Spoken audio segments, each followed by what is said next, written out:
Mr. Holman's cloud here. Good. All right. So we've got the new spring and summer initiative called the Six Figure Academy, aka Six Figure Club, aka you want to sell $100,000, and then next level is make $100,000 in a calendar year.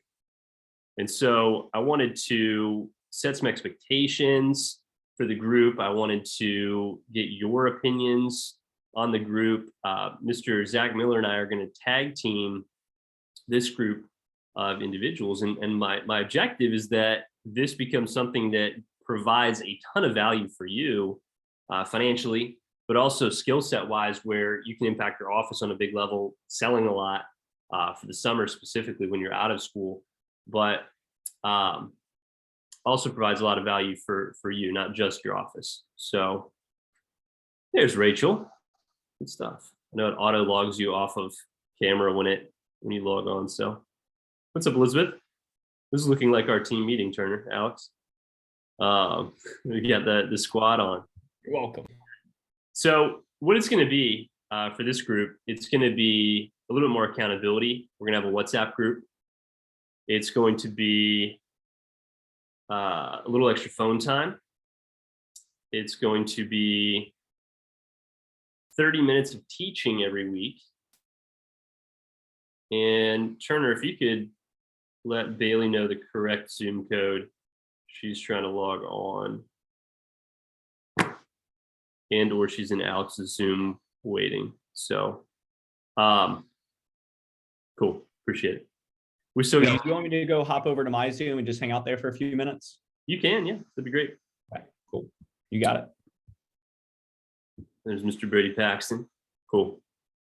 So every week, I'm going to give you some assignments, some things to work on. And really, this group is just to raise the level of your game to the next level. I remember when I was a sales rep, when I was new, when I went to my first TLA interview, I'd sold $6,000 over winter break, and then I sold for the summertime. And when I went to my TLA interview, I was really only selling just for June and July. I didn't have a big SC2 push. I'd really only sold another 10 grand. I was at like 16 grand in sales. I met the division manager, and I remember being very intimidated. I remember not really understanding the bigness of the company. I was just in this little tiny office. I was the star of the office. I was the only one that was selling big in my office. And when you're only exposed to those things, you get kind of limited. It's almost like when you're not a part of a group of ass kickers, it's like weird that you're selling 5 or 6 grand a week. It's weird that you're selling 3, 4, 5, 6, 7 grand, 10 grand for the week. It's almost like everyone puts you up on a pedestal, and it's like, it almost makes you not want to do it, if that makes sense. And I remember coming out of that summer into the fall and spring, my DM wasn't very connected to the office. I didn't get a lot of time with her. She never really picked up my phone calls. I was just doing my thing. I was just working. I was grinding, super part-time. So I would work really hard for like 3 hours a week. And I would make some calls at the team meeting. I'd encourage a couple reps. I'd call for an hour. I'd set up 5 or 6 appointments. And I would go do those 5 or 6 appointments. And that was fun for me. I was living with my parents, rent free. My manager wasn't pushing me, and I was selling 3 grand a week. And I was making $1,500 a week at 21, living life. And I would go to Applebee's and I would spend it with my friends, and I'd buy drinks for everybody, and we'd go out all the time, and we'd go to Busch Gardens all the time. We were just loving life. Now that I'm 33, I look back on that and I'm like, oh my gosh, I wish I knew what I know now. I wish I had just worked 10 times harder. I had full-time availability. I had the skill set. And I just didn't have anyone to push me. I've told Alex this, I've told Turner this, anyone that develops my organization, I'm like, look, dude, when you go DM, when you run a branch office, you're going to kick yourself that you didn't work harder, that you didn't sell more. And I know it sounds like a sales pitch to work harder, but it's like, when you're 33, and that could have been the difference of, you know, my net worth right now is just shy of 500,000, which is really exciting. But had I worked my ass off when I was 21, 22, 23, I'd be probably pushing $750,000, maybe $1 million. Your money, time is in your favor when you're 17, 18, 19, 20, 21, 22, 23, 24, like when you're in that prime. So the goal of this group is to give you that perspective, to train you how to be badasses in sales. And I feel like from a perspective standpoint, I'm definitely qualified to do that. From a skill set standpoint, I feel like I'm also qualified to do that. As a sales rep, I just want to give you some stats. So some of you may or may not know this, but as a sales rep, I've done well over 400 presentations, demos, okay? Like demos, not service calls, but demos. And I've had 4, maybe 5. I think I kind of remember one that I didn't get a no sale on. 5 no sales that I remember. And since there were so few, it's pretty hard to forget them, if that makes sense. One was my first week, my fast start. It was my best friend's girlfriend's mom, broke, 36, trucker boyfriend. He kind of lived there. She didn't really pay rent. They went out to eat a lot. She like wanted to pity buy a paring knife. I told her no. I had another one that she was late for an hour for an appointment. So I went to a Mexican restaurant, got a margarita, hung out. It was like 110 degrees out in Gloucester. And she finally gets there, and I'm coming off of the buzz from the margarita. So I'm like pissed off and grouchy. And she's like, she sounds like Elmo. She's super old, lives in a condo, doesn't cook. And to make it worse, and there's no AC in the house either. To make it worse, I'm doing the presentation. I'm like on the petite carver on the homemaker set. And her cat comes up to me and like right in my leg, and I start bleeding through my brand new khakis. So I finished up with the slicer and the table knife. I'm like, all right, cool. That's the end of the presentation. Thanks for your time. And I shook her hand and I left. I just pieced out. Like didn't close, didn't ask for the sale, didn't do the summary, didn't ask for Rex, left. That was a no sale. I had another one, ex-girlfriend's new boyfriend's mom wanted to buy a butcher knife. I chased her around for forever. I had another one. Her name was Julie. I don't remember the last name, but she bought a homemaker set and returned it. And that was pretty much it. Like those were my no sales. So having a 99% closing ratio, I think is something that I can teach you guys how to do. And then from an average order standpoint, when I left to be a district manager, to be a branch manager, really, I had an average order of 609. So I've had some big orders. I want to partner with someone like Zach Jose or Russ Wimbrow, or somebody who gets really big orders consistently, maybe like Ash Syed or something, to teach you guys how to get big orders. Okay, I'm talking over like 5, 6, 7 grand. Russ has got one in the works right now for a $50,000 order, which is really exciting. And what this is going to allow you to do, it opens up opportunities for you. It opens up opportunities into management quicker. It opens up opportunities into maybe a field sales manager to be on office pay. It opens up opportunities to be a full-time Cutco sales professional. Some people want to go into management because they want a new challenge. And some people want to go into sales because they want the flexibility. Management isn't necessarily right for everybody. So it opens up opportunities. I think the biggest one is, regardless of what you do in the future, it opens up opportunities for your resume. You just look more badass. It's quantifiable resume experience, where you can say, hey, with Cutco, I sold $200,000 of Cutco around school. I won 3 All-American scholarships, and I was the number 25 rep in the country. And then they ask you questions. They're like, you sold $200,000 worth of kitchen knives? You're like, yeah, I did them through one-on-one presentations. I actually had to source the leads, set all the appointments myself, make my own schedule, get my own referrals, and complete all the presentations. In fact, on those I don't know, 800 presentations or whatever the number is, I sold on 87%, which is higher than the national average. Here's my average order. Here's my closing percent. You just look badass to whoever's recruiting you. So this group is about a lot. I think when reps go through stages in their career, when they're new, they sell a lot because they're excited. Some of you are still in that spot. You're just really excited. You're seeing people they can tell you're passionate about what you're doing, and they're just buying a lot. Then you come to groups like this and you start learning things. and your results get even better. And then you learn too much and your results go down. This is called the sophomore slump. And if you're smart, you know how to avoid these things. Okay? It's over talking, overselling, saying too many things. Turner went through this. Turner had a period where he was just like not getting sales. He's like, I just suck at this. I don't know what's going on. I'm like, go back to the basics, right?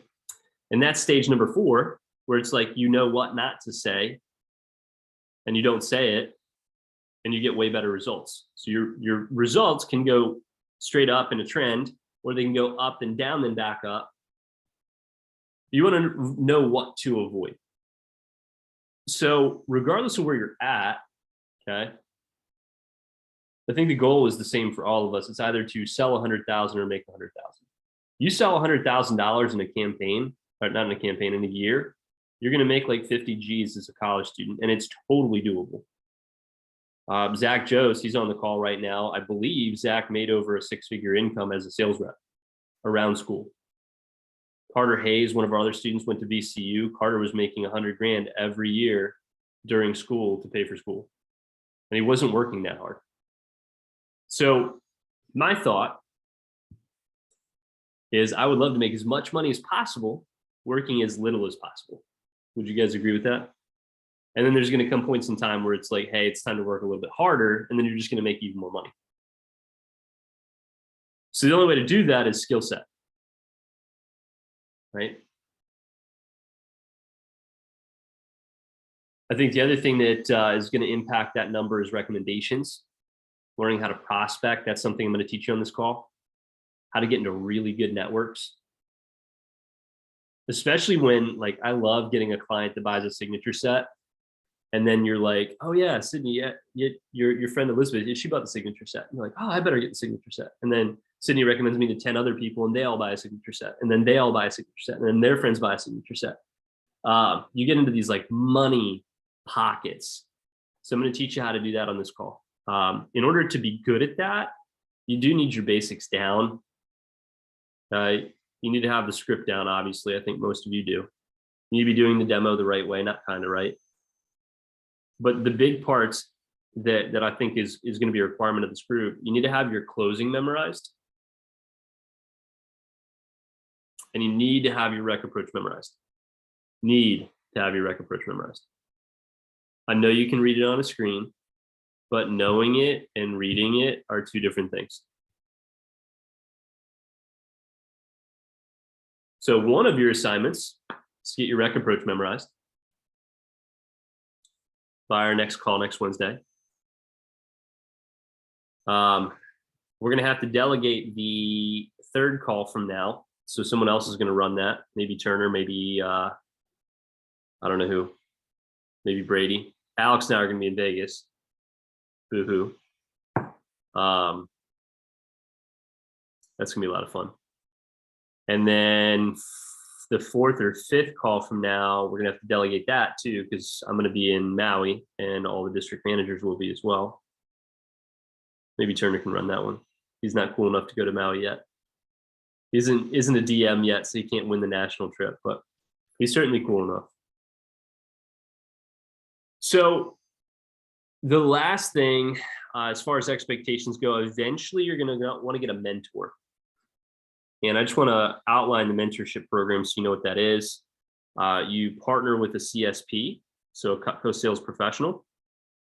Usually the way it works is you pay them 5% of whatever you sell, and they coach you, heavily coach you.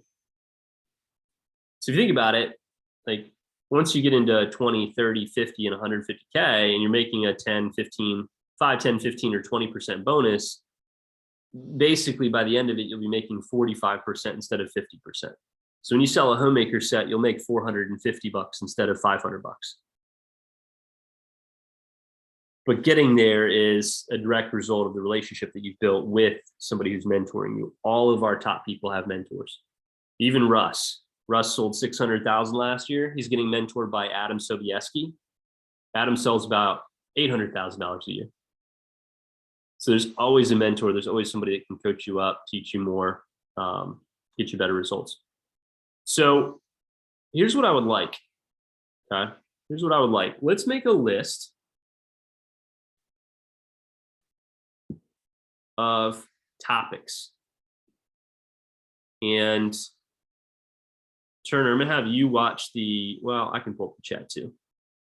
But if I miss things in the chat, let me know. So we're gonna make a list of topics that we would like to cover on this group. I think selling ultimate sets would be good. Siggy sets would be good. Petco kitchens would be good. I think we need to start with some basics like closing mindset. Alex says package selling. Alex is phenomenal at that. So maybe that's Alex. Alex does that.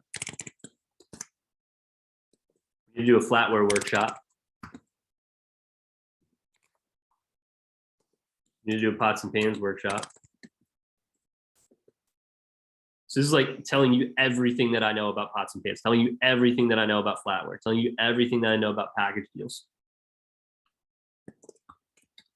I think we should do hunting knives too. That would be beneficial. You can get some big sales on those. Business gifts.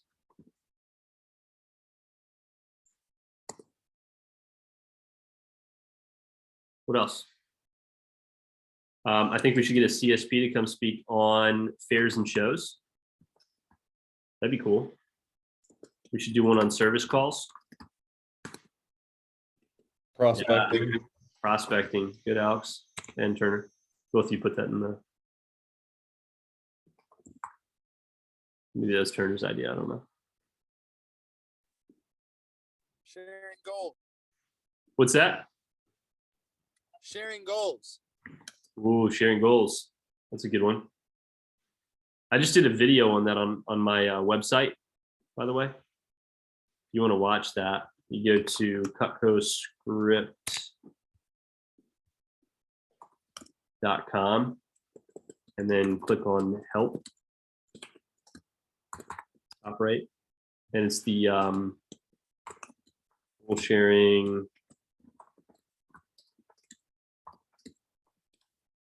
It says something like watch before you go do recommendations, appointments for recommendations. What else? Probably do a rec workshop.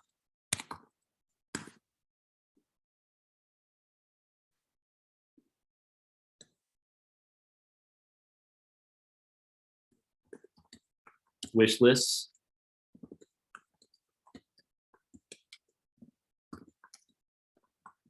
Calling clients for orders.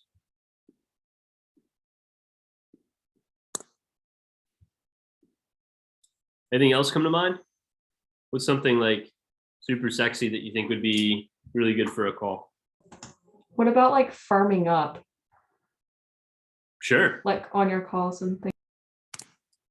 Yeah. So phone workshop. I think that would be good.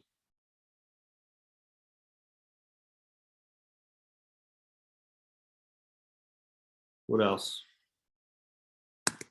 Would you guys get value out of having like a real estate agent come and speak on how to buy a house, or maybe like a financial topic on like how to invest in a Roth IRA? So it doesn't have to be just on selling. I mean, in order to make a lot of money, I mean, and get a lot of experience, it's all about like knowing how to make money work for you. Cool. Yeah. Good. Standards. Yep. Taxes. Ooh, multiple sources of income. Love that. It's great. If you think of any other ones, put them in the chat. I want to do some math with you really quick, and then I'm going to give you some time to set some expectations for yourself. I'm going to give you some guidance and direction on that. I just want to show you what it would take. All right, we got 11 months of the year left, February through December. So how do you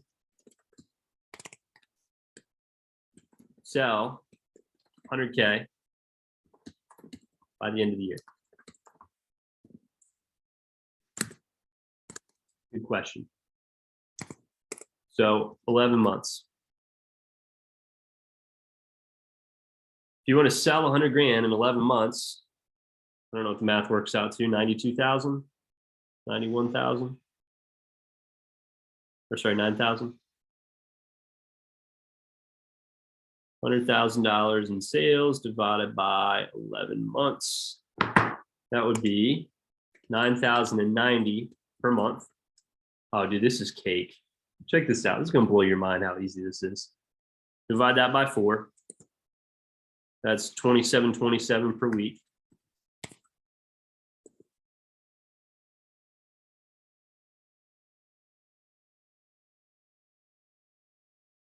Some of you are already ahead of pace on this, by the way.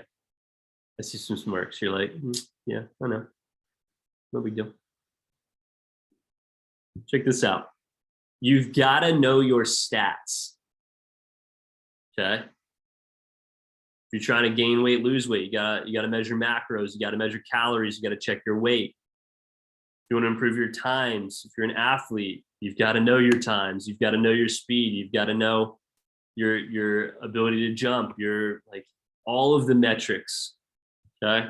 So my average order is 609. Your average order is probably all over the place. If you're new, you might not know what your average order is. It's not stable yet. If you've only done a week or two of appointments, like Elizabeth, you've only been working for what, 2 weeks now? Your average order is not stable. It's probably pretty high, but it's not stable. You sold a lot of sets. Alex can probably tell you what it is. I bet it's like 400, 500, something like that. When you have a higher closing percent, your average order goes down a little bit. Some reps have a very low closing percent, a high average order, which is not what you want. You want to sell something on every order. So let's just say, let's go with the company. Let's go with the divisional average. The divisional average is 400. $400 average order. That means you got to do 5.6 sales per week. And let's say you sell on 60%. That's 9.4 or 10 appointments per week. Isn't that ridiculous? Crazy. How many of you are already doing 10 a week? Cool. Now, if you're not, just a thought, you might want to book 12 just in case, which is about 4 hours of phone time. And you need roughly 20, 40, 60, 80 numbers. Just some metrics there. If you're not doing 10 appointments, I want to challenge you to really dig in with your schedule. I would get a call with your manager. Dig in your schedule. What you're going to find is, as a college student, as a busy college student, you still have 10, 15, 20 hours a week for work, even if you're a student athlete. If you're not a student athlete, you probably got more like 40 hours that you could work. So you can definitely do 10. If you have the time, but you're not doing it, it's either attitudinal behavior, right? You're just not doing it, or you don't feel like doing it, or it's because you don't have people to call. Okay? If you don't have people to call, that is also fixable. That's something you should dig in with your manager too. So I would identify that. I would put that down on your sheet of paper. It's like, I just need to work more. I'm being lazy, or I need to maybe set different priorities. I'm not saying Cutco is your number one priority. School should be your number one priority. Family second, faith third, job fourth. Maybe your boyfriend, girlfriend fourth, job fifth, right? But make it more of a priority. If you're only doing 2 or 3 appointments a week, this is probably not the group call for you. Alex, speaking of, while I'm doing this, can you set up a WhatsApp group? Add me in it and add everyone in it.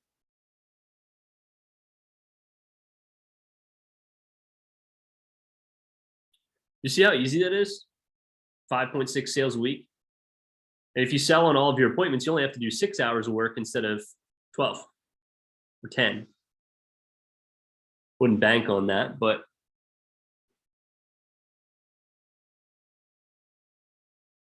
ooh, Zach Jose, he just put a good one in here.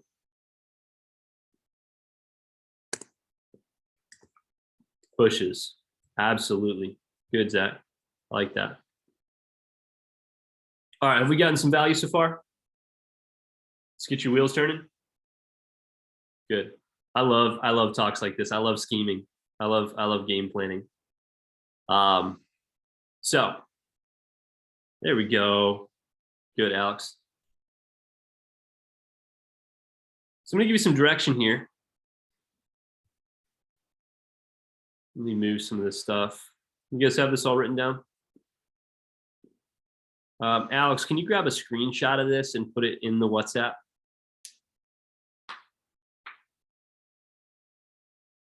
You've already got me added, which is good. That way I have it. Let me know when you got it. Sweet. So assignments. Number 1 assignment was what? Memorize your rec approach and your closing. Yep. Mostly your rec approach. Let's start with rec approach.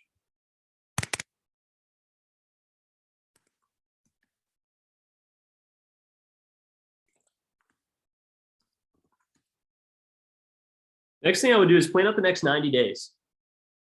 The longer you think, the more long-term you think, the longer you plan, the more effective you are. There's a big difference between, and I've done this, where you're just basically working to the schedule, and you're just like, oh, I got class here, I got class there, I got an assignment I got to do, I'll just do it. Versus like working based on an objective. And so I would get the next 90 days planned.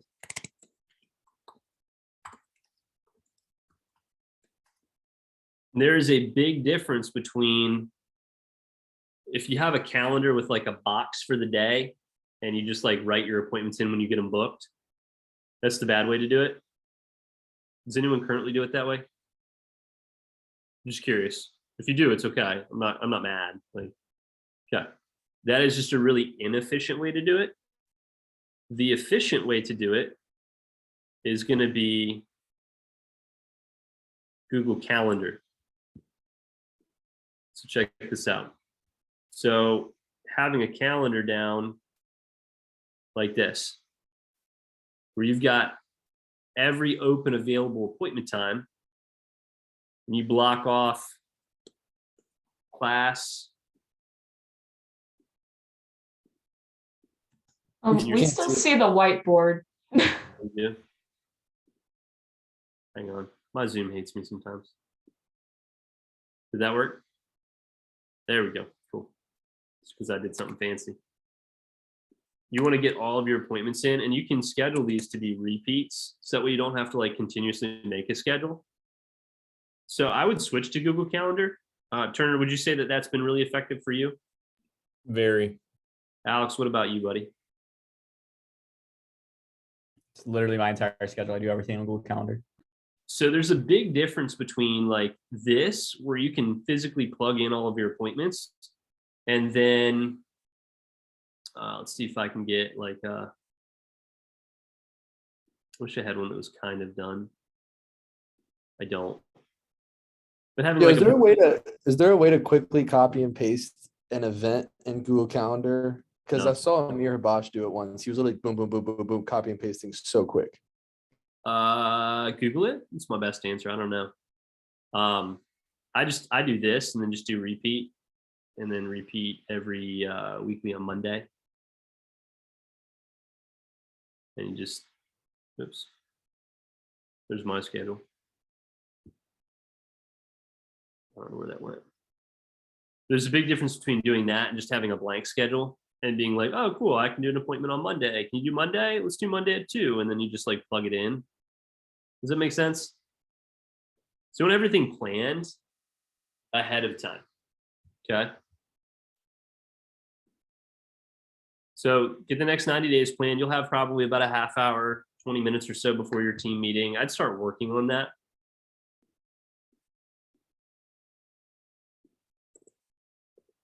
Number 3, set a weekly sales goal, monthly sales goal,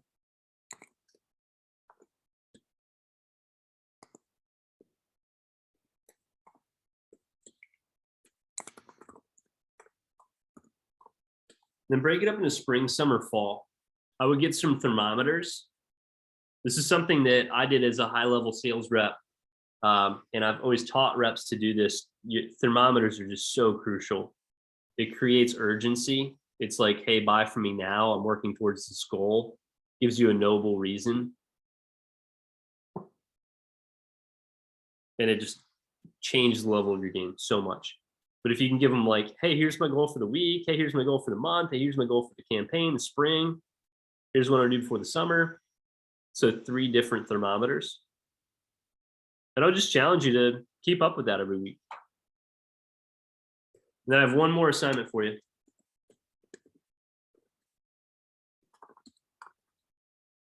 Invite some more reps. I would like consistent commitment from you to make sure that you're on, not blow off the meetings. But ideally, I want to impact a lot more people. I know your managers do.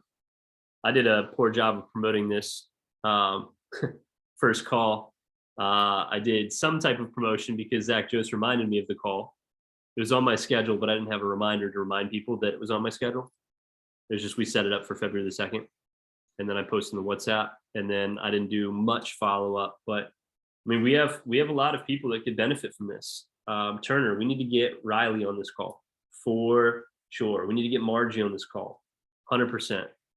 Those 2 would be great. I don't know that I would want to invite anyone else. Maybe Langston if he ups his game. Maybe Honesty if she starts working. But just those 2 on our team are people that I can see. And then we've got a bunch of people in this training seminar that I think would be good. We're building this, okay? Let me teach you guys how to be really good at inviting people. Number 1, you need to have other reps' numbers. Okay, your manager can hook you up with that. You may want to, if you're high enough in sales, you may want to ask your manager for queue access. There's a manager queue code. I don't know, Sydney, do you have access to that yet? I'm working on getting it. I was supposed to get with Ender and do that today, but we lost track of time. So Cool. He's been promoting slowly. On our calls, I've been saying to him he needs to start building his staff with the right people, not a lot of people, but the right people. And I think you've earned it at this point. So you've done a great job. He talks about you all the freaking time. So and I think the 2 of you would be you 2 would do some damage this summer as a team. oh yeah, I know. I'm definitely trying to go out for assistant manager for Harrisonburg this summer. So Love it. You're gonna kill it. So excited. And then that's great training for being a branch manager. And then you're gonna kick Ender's butt when you're a branch. So that's the goal, right? That's always a good compliment. When I promoted Alex and he kicked my butt for the summer, it's like, good, I trained him well. He's an ass kicker. Turner's about to do the same this summer. So now if Turner beats Alex and me, then we got some problems. We're gonna be fighting. So you just gotta only beat one of us, Turner. So here's how you invite other people. Okay. One of our old managers, Joseph, was really good at inviting people and getting people onto group calls. So I'm going to show you how to do this. I'm just going to literally type it into the chat so you can copy and paste it. So check this out. So once you have other people's numbers, here's what you do.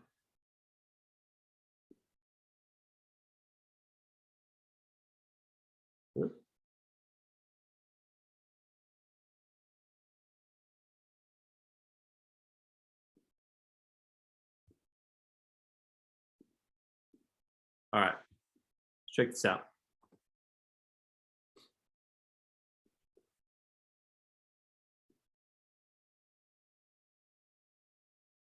this would be an invite to get somebody on a call. I'll put it in the chat too.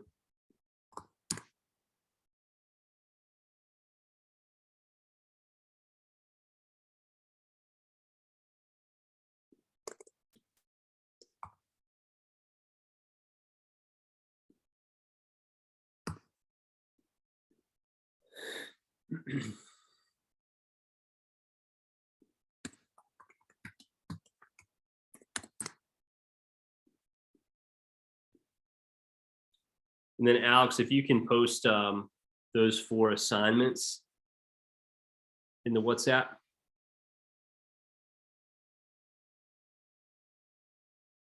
That'd be great, or just take a screenshot.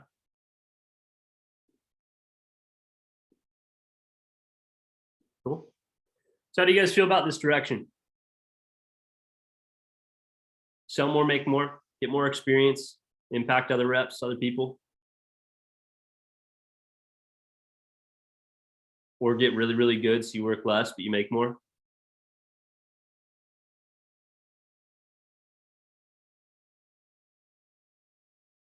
Love it. Some of you are still writing. I would just save that in your phone, on your notes, notepad. Obviously change it up. Joseph invited me to a real estate call. That's not what we do on Wednesdays, but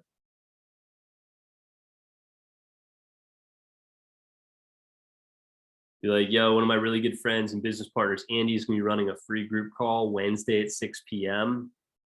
for Cutco reps. The first one's gonna be about making 6 figures as a sales rep. By the way, if you just double those numbers that I gave you earlier to sell 100 grand in a year, if you double it to sell 200 grand in a year, guess what you're gonna make?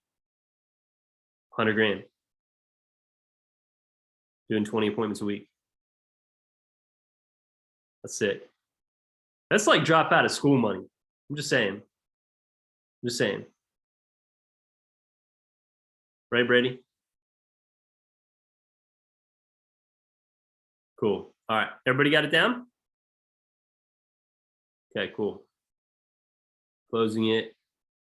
Here we go. All right. So what I want you to do is start working on those assignments. Let's create a buzz around the group. And let's, last thing, let's figure out what we're going to be covering next week, next Wednesday. Which should we kick it off with? Phone skills. We'll do the setup first.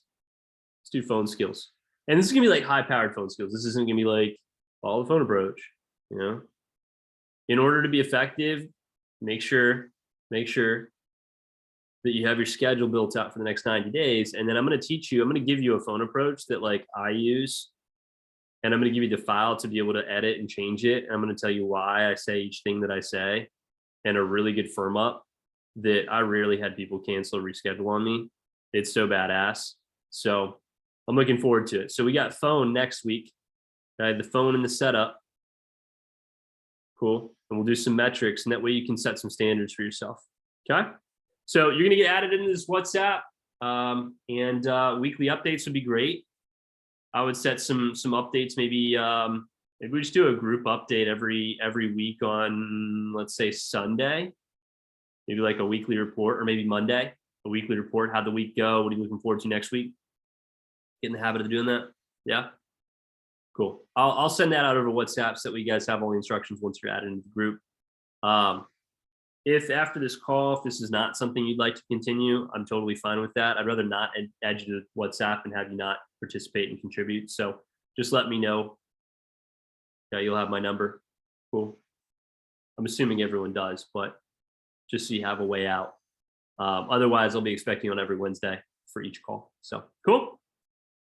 All right, you got about 15 minutes. Let's get to work, and I'll see you on the team meeting. Some of you on the team meeting. Later, guys.